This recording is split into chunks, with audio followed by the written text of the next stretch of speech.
ముఖ్యమంత్రి చంద్రబాబు నాయుడుపై వైసీపీ నేత అంబటి రాంబాబు చేసిన వ్యాఖ్యలను ఖండిస్తూ బాపట్ల జిల్లా చీరాలలో టీడీపీ శ్రేణులు ఆందోళనకు దిగారు. స్థానిక గడియార స్తంభం సెంటర్లో కూటమి నేతలు రోడ్డుపై బైఠాయించి నిరసన చేపట్టారు. అంబటి రాంబాబు చేసిన వ్యాఖ్యలు వెనక్కి తీసుకోవాలంటూ నినాదాలు చేశారు. సీఎం చంద్రబాబుపై చేసిన వ్యాఖ్యలను తక్షణమే వెనక్కి తీసుకుని అంబటి బహిరంగ క్షమాపణలు చెప్పాలని కూటమి నేతలు డిమాండ్ చేశారు.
ఈరోజు చీరాల నియోజకవర్గంలో చీరాల శాసనసభ్యులు మద్దలూరి మాలకొండయ్య గారి ఆదేశానుసారం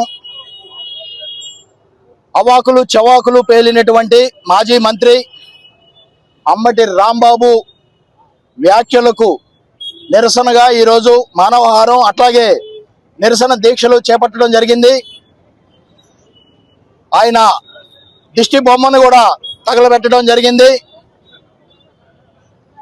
అంబటి రాంబాబు గారు, మీరు మాజీ మంత్రివర్యులుగా చేశారు.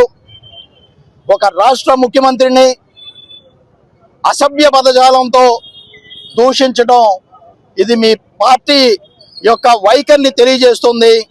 ఆంధ్ర రాష్ట్ర ప్రజలందరూ కూడా అబ్జర్వ్ చేస్తున్నారు దీన్ని. మీరు అధికారంలో ఉన్నప్పుడు రాక్షస రాజ్యం పాలన చేశారు. ప్రతిపక్షంలో ఉండే కూడా అదే పాలన కొనసాగించాలనుకుంటున్నారు. ముందు మీరు ఏదైనా మాట్లాడాలంటే అసెంబ్లీకి వచ్చి అసెంబ్లీకి అటెండ్ అయ్యి ప్రతిపక్ష హోదాలో ప్రజల వైపున ప్రశ్నించే హక్కు మీకుంటది. అలాగే ఈ దూషించడాలు అసభ్య పదజాలాలు వాడి ఆంధ్ర రాష్ట్ర ప్రజలను మరోసారి మీరందరూ కూడా చీగొట్టించుకుంటున్నారు. ఇది ఎంతటికి ఆంధ్ర రాష్ట్రంలో ఉన్న ప్రతి పౌరుడు ప్రతి కుటుంబం కూడా దీన్ని హర్షించదు. ఆల్రెడీ ఒకసారి మీరు చంద్రబాబు గారిని 53 రోజుల పాటు అన్యాయంగా అరెస్టు చేసి మీ దిగజారుడుతనానికి మీరే బాటలు వేసుకున్నారు. ఈ రోజున అదే తప్పు మళ్ళా అంబటి రాంబాబు గారు చేయటం నిజంగా శోచనీయం. ఇలాంటి వాటిని ఆంధ్ర రాష్ట్ర ప్రజలు, తెలుగుదేశం కార్యకర్తలు, కూటమి నాయకులు ఎవరు కూడా హర్షించరు. దీనికి కంపల్సరీ అంబటి గారిని అరెస్టు చేయాలని చెప్పేసి చీరాల ప్రజలందరి తరపున, చీరాల నియోజకవర్గ ప్రజలందరి తరపున మేమందరం డిమాండ్ చేస్తున్నాం.